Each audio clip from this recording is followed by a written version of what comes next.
ये इंसिडेंट तब का है जब मेरी ट्रेनिंग ख़त्म ही हुई थी और मैं बिल्कुल नया था। इस जॉब से पहले मैं एक वॉलंटियर था, तो मुझे थोड़ा आइडिया तो था, पर as an search and rescue officer आपको हर तरह के केसेस हैंडल करने पड़ते हैं, एनिमल बाइट से लेकर हार्ट अटैक्स तक। ये कॉल सुबह सुबह आई थी। एक यंग कपल लेक के पास वाले ट्रेल पर थे। हस्बैंड पूरी तरह परेशान हो रखा था और हमें समझ नहीं आ रहा था कि मामला क्या है। पीछे से उसकी वाइफ की चीखने की आवाज़ आ रही थी और वो गिड़गिड़ा रहा था कि हम जल्दी वहाँ पहुँचे। जब हम वहाँ पहुँचे, हमने देखा कि हस्बैंड अपनी वाइफ को पकड़े हुए है और वाइफ की गोदी में कुछ है। वो बहुत ही दर्दनाक तरीके से चिल्ला रही थी, ऑलमोस्ट लाइक एनिमल। हस्बैंड हमें देखकर चिल्लाए कि प्लीज़ एम्बुलेंस बुलाओ। अब ऑब्वियसली हम वॉकिंग पाथ पर एम्बुलेंस तो नहीं ले जा सकते थे, तो हमने पूछा कि क्या उसकी वाइफ चल सकती है। हस्बैंड ने रोते हुए कहा कि उसकी वाइफ को हेल्प नहीं चाहिए, बच्चे को चाहिए। मैं वाइफ के पास गया। वो बस गुमसुम होके रॉकिंग मोशन में बैठी थी और लगातार चिल्ला रही थी। मैंने देखा कि जो बच्चा उसने पकड़ा हुआ था, उसकी वजह से वो पूरी खून से लथपथ थी। तभी मेरी नज़र उसके फ्रंट पर लगे बेबी स्लिंग पर पड़ी और मेरा दिल बैठ गया।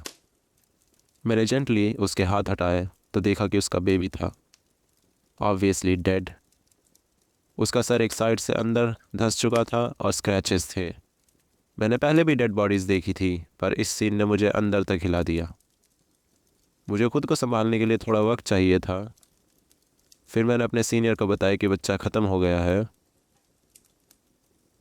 उन्होंने मेरे शोल्डर पर हाथ रखा और कहा कि वो हैंडल कर लेंगे। हमें 1 घंटे से ज़्यादा लग गया उस माँ को मनाने में कि बच्चा हमें दे दें। जब भी हम कोशिश करते हैं वो भड़क जाती और कहती इसे मत ले जाओ, ये ठीक हो जाएगा। फाइनली हमने उसे काम किया और बॉडी ली। ईएमटीज़ ने बाद में बताया कि बच्चे को बचाने की कोई उम्मीद नहीं थी। हेड ट्रॉमा की वजह से उसकी इंस्टेंट डेथ हो गई थी। बाद में एक नर्स फ्रेंड ने बताया कि क्या हुआ था। वो कपल वॉक कर रहे थे और बच्चा रो रहा था, तो डैड ने उसे स्लिंग से निकाल कर गोदी में ले लिया। मॉम उनके पास आके खड़ी हुई, पर उनका पैर एक लूज सॉइल पर पड़ गया और वो फिसल गए।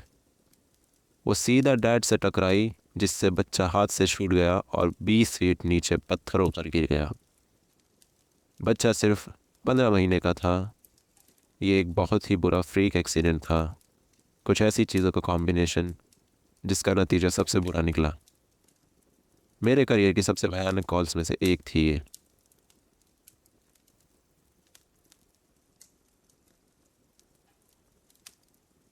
ऑनेस्टली मुझे समझ नहीं आ रहा कि मैं ये स्टोरी कैसे भूल गया, पर यह मेरे साथ हुई अब तक की सबसे स्केरी चीज़ है।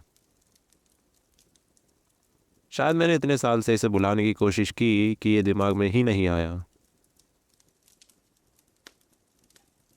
जब आप अपना पूरा वक्त जंगलों में बिताते हो, तो आप कभी नहीं चाहते कि आप अकेले होने से या मिडल ऑफ नोवेयर में होने से डरने लगो।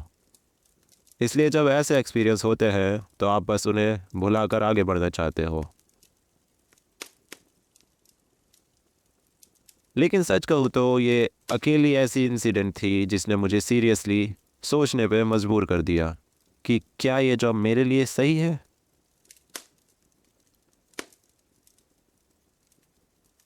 ये स्प्रिंग के एंड की बात है। एक ट्रॉपिकल लॉस्ट चाइल्ड कॉल आई थी। एक 4 साल की बच्ची अपने फैमिली के कैंप साइट से भटक गई थी और करीब 2 घंटे से मिसिंग थी। उसके पेरेंट्स पूरी तरह टूट चुके थे। वही बातें बोल रहे थे जो अक्सर पेरेंट्स बोलते हैं, मेरी बच्ची कभी ऐसा नहीं भटकती और वो हमेशा साथ रहती है। हमने उन्हें तसल्ली दी और सर्च फॉर्मेशन में निकल गए। मैं अपने एक अच्छे दोस्त के साथ पार्टनर था। हम हाइक करते हुए कैजुअली बात कर रहे थे।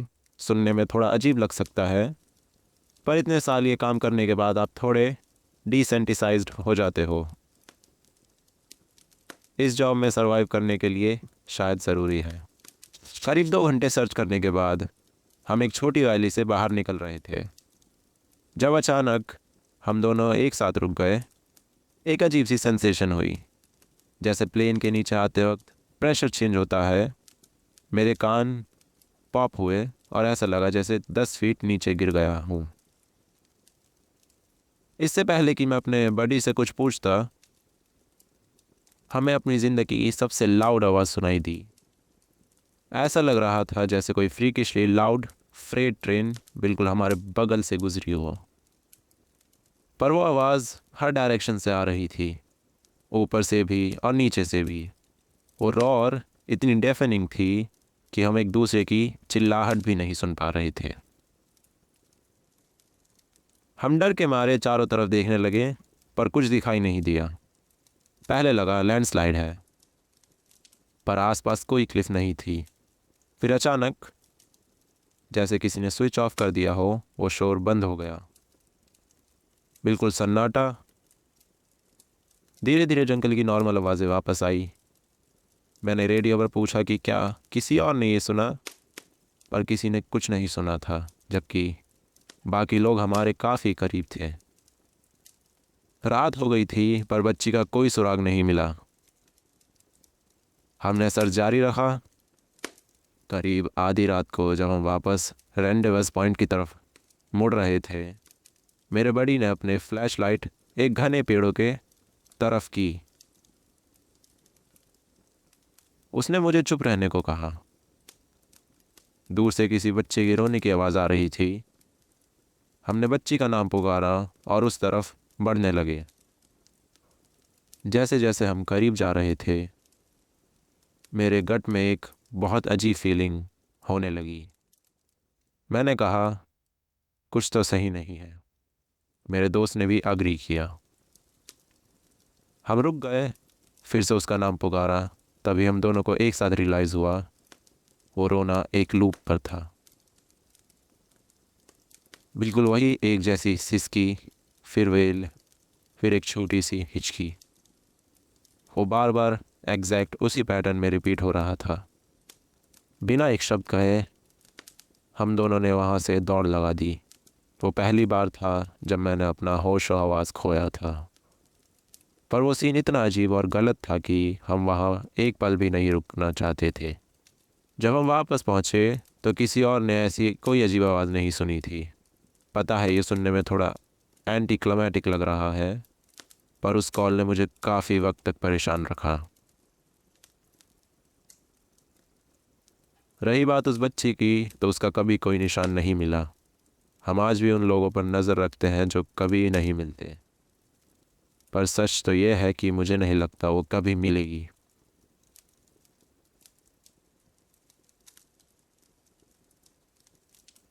Three, two, one.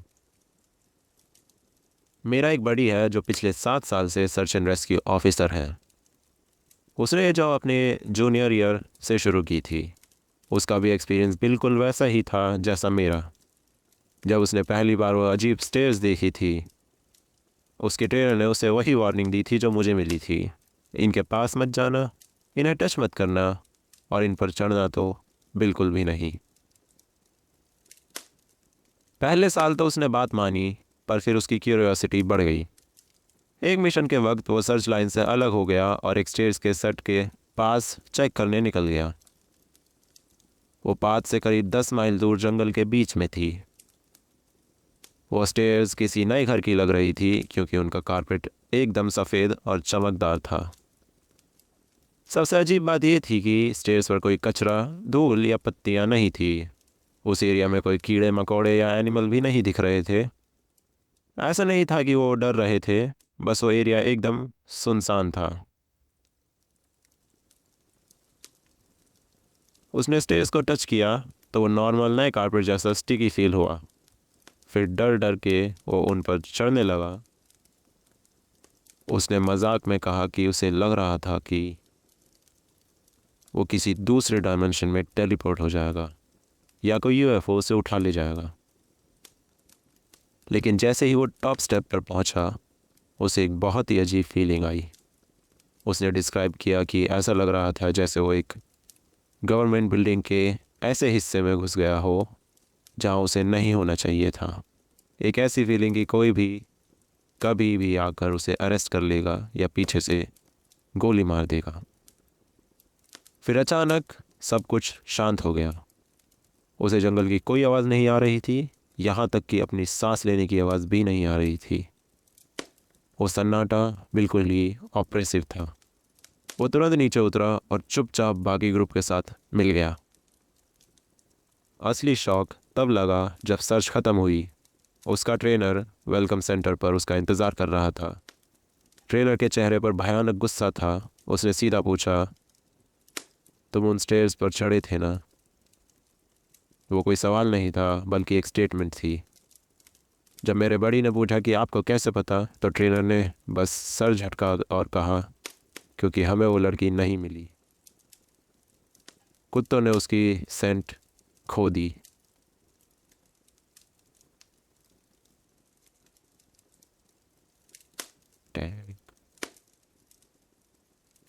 मेरे बड़ी को समझ नहीं आया कि उसके स्टेज पर चढ़ने से, लड़की के ना मिलने से मेरे बड़ी को समझ नहीं आया कि उसके स्टेज पर चढ़ना That's actually scary. मेरे बड़ी को समझ नहीं आया मेरे बड़ी को मेरे बड़ी को समझ नहीं आया कि उसका स्टेज पे मेरे बड़ी को समझ नहीं आया कि उसके स्टेज पर चढ़ने का लड़की के मिलने से क्या लेना देना। पर ट्रेनर ने उससे एक बहुत ही डेड आइड लुक दी और कहा, अगर दोबारा कभी किसी स्टेज पर पैर रखा तो उसी वक्त फायर कर दिए जाओगे। Okay, I will read it again. 1 2 3। वो कोई सवाल नहीं था बल्कि एक स्टेटमेंट था।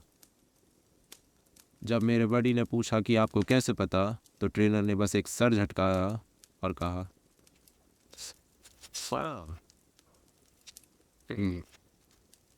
असली शौक तब लगा जब search okay, this is the one from असली शौक। असली शौक तब लगा जब सर्च ख़त्म हुई। उसका ट्रेनर वेलकम सेंटर पर उसका इंतज़ार कर रहा था। ट्रेनर के चेहरे पर भयानक गुस्सा था। उसने सीधा पूछा, तुम स्टेयर्स पर चढ़े थे ना? वो कोई सवाल नहीं था बल्कि एक स्टेटमेंट थी। जब मेरे बड़ी ने पूछा कि आपको कैसे पता, तो ट्रेनर ने बस सर झटका और कहा, क्योंकि हमने वो लड़की ओके, क्योंकि हमें वो लड़की नहीं मिली। और कुत्तों ने उसकी सेंट लूज़ कर दी। मेरे बड़ी को समझ नहीं आया कि उसके स्टेयर पर चढ़ने का लड़की के मिलने से क्या लेना देना।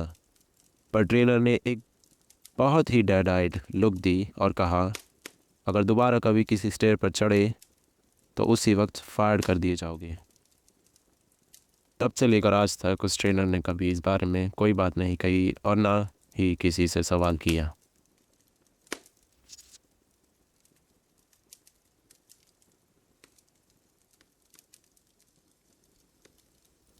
मेरे बड़ी ने ऐसे बहुत सारे केसेस देखे हैं जहां लोग बिना किसी निशान के गायब हो जाते हैं। मैंने उसे डेविड पॉलिडिस, जो ऐसे मिस्टीरियस डिसअपीयरेंस पर लिखता है, के बारे में बताया, तो उसने कंफर्म किया कि वो स्टोरीज़ काफ़ी हद तक सही होती हैं। अक्सर अगर कोई तुरंत नहीं मिलता, तो या तो कभी नहीं मिलता या फिर महीनों या सालों बाद ऐसी जगहों पर मिलता है जहां उनका पहुंचना फिजिकली इम्पॉसिबल है। उसका एक केस तो सबसे ज़्यादा शॉकिंग था, जिसमें एक 5 साल का बच्चा इन्वॉल्व था, मेंटल और फिजिकली डिसेबिलिटीज़ के साथ। ये बच्चा लेट फॉल में एक पिकनिक एरिया से गायब हो गया।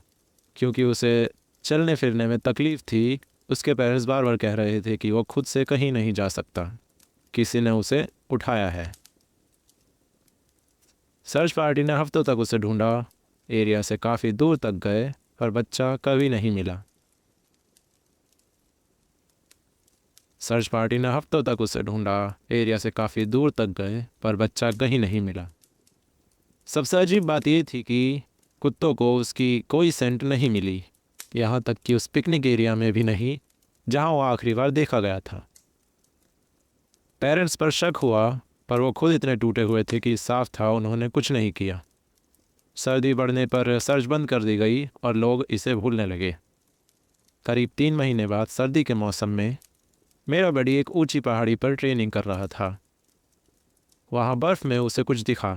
पास जाकर देखा तो एक शर्ट थी जो बर्फ़ से बाहर निकल रही थी। उसने पहचान लिया कि ये उसी बच्चे की शर्ट है क्योंकि उस पर एक खास पैटर्न बना था। उससे 20 यार्ड्स दूर उसे उस बच्चे की बॉडी मिली जो आधी बर्फ़ में दबी हुई थी। मेरा बड़ी बताता था कि जो चीज़ उसने देखी वो यकीन के बाहर थी। बच्चे को मिसिंग हुए 3 महीने हो चुके थे, पर उसकी बॉडी देखकर लग रहा था कि वो सिर्फ 2 या 3 दिन पहले मरा है। बच्चा किसी चीज़ को कस के पकड़कर लेटा हुआ था। जब बर्फ़ साफ की तो देखा कि वो बर्फ़ का एक बड़ा सा टुकड़ा था जिसे बहुत ही अजीब तरह से एक इंसान की शक्ल दी गई थी। उसने उसे इतनी ज़ोर से पकड़ा था कि उसके चेस्ट और हाथों पर फ्रॉस्ट बाइट के निशान थे। वो बच्चा फिजिकली डिसेबल था। उसके लिए 50 माइल्स दूर एक ऊंची पहाड़ी की चोटी पर पहुंचना नामुमकिन था। वो चल ही नहीं सकता था तो वहां पहुंचा कैसे? ऑटोप्सी से पता चला कि उसके पेट में कुछ भी नहीं था, ना खाना ना पानी। ऐसा लग रहा था जैसे उस बच्चे को उठा लिया हो और महीनों बाद उस पहाड़ी पर छोड़ दिया हो जहां वो ठंड और एक्सपोजर से मर गया। मेरा बड़ी आज तक इस बात को भूल नहीं पाया।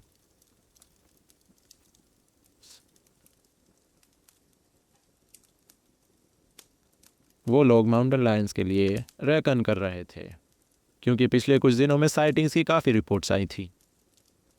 हमारा एक काम ये भी होता है कि हम उन एरियाज़ को स्काउट करें जहां ये जानवर दिखते हैं, ताकि अगर वो एरिया में है तो हम उन लोगों को वार्न कर सके और वो ट्रेल क्लोज कर सके। मेरा दोस्त पार्क के एक हैवीली फॉरेस्टेड पार्ट में अकेला था और शाम ढलने वाली थी जब उसे दूर से किसी औरत के चिल्लाने की आवाज़ आई। अब जैसे कि आप सबको पता है, जब माउंटेन लायन स्क्रीम करते हैं वो ऑलमोस्ट एग्जैक्टली ऐसा लगता है जैसे किसी औरत का ब्रूटली मर्डर हो रहा हो। ये काफ़ी अनसेटलिंग होता है, पर अब नॉर्मल नहीं है। मेरे दोस्त ने रेडियो पे ऑप्स को बताया कि उसने एक सुनी है और वो आगे जाएगा ये देखने के लिए कि उसकी टेरिटरी कहाँ से स्टार्ट होती है। उसने वो माउंटेन लायन की स्क्रीम 2-3 बार और सुनी, हमेशा सेम जगह से, और उसने टेरिटरी का अप्रॉक्सीमेट एरिया फिगर आउट कर लिया। वो वापस मुड़ने ही वाला था कि उसे एक और स्क्रीम सुनाई दी, इस बार उससे कुछ ही यार्ड्स की दूरी पे। ऑफ कोर्स वो फ्रीक आउट हो गया और काफ़ी तेज़ी से वापस आने लगा क्योंकि वो नहीं चाहता था कि किसी गॉड डैम माउंटेन लायन से टकराए और मारा जाए। जैसे ही वो पाथ पे आया और वापस जाने लगा, वो चीखने की आवाज़ उसके पीछे से आने लगी और वो भागने लगा। जब वो ऑफ से करीब 1 माइल दूर था, चिल्लाना बंद हो गया और वो पीछे घूमा ये देखने के लिए कि क्या वो अभी भी फॉलो कर रहा है। इस टाइम तक रात हो चुकी थी, पर उसने बताया कि दूर जहाँ रास्ता मोड़ लेता है वहाँ उसे एक मेल फिगर दिखाई दी। उसने उसे आवाज़ लगाई, वार्न किया कि पाथ क्लोज्ड है और उसे वापस वेलकम सेंटर आना चाहिए। वो फिगर बस वहाँ खड़ा था और मेरा दोस्त उसकी तरफ चल के जाने लगा। जब वो करीब 10 यार्ड्स दूर था, उस फिगर ने, जैसे मेरे दोस्त ने डिस्क्राइब किया, मेरी तरफ एक इम्पॉसिबली लॉन्ग स्टेप लिया और मुंह से वही स्क्रीम निकाली जो मेरा दोस्त अब तक सुन रहा था। मेरे दोस्त ने कुछ भी नहीं बोला, वो बस घूमा और ऑप्स की तरफ भागने लगा। पीछे मुड़ के देखा भी नहीं जब तक वो वापस पहुंचा। वो स्क्रीमिंग वापस वुड्स में चली गई। उसने किसी और को इस बारे में डिटेल में नहीं बताया, बस ये कहा कि उस एरिया में माउंटेन लायन है और हमें वो पाथ तब तक क्लोज करने होंगे जब तक एनिमल को लोकेट करके मूव नहीं किया जाता।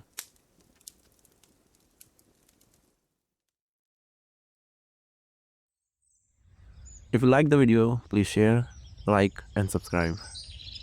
That means a lot, and see you next time in another video. Take care, stay safe.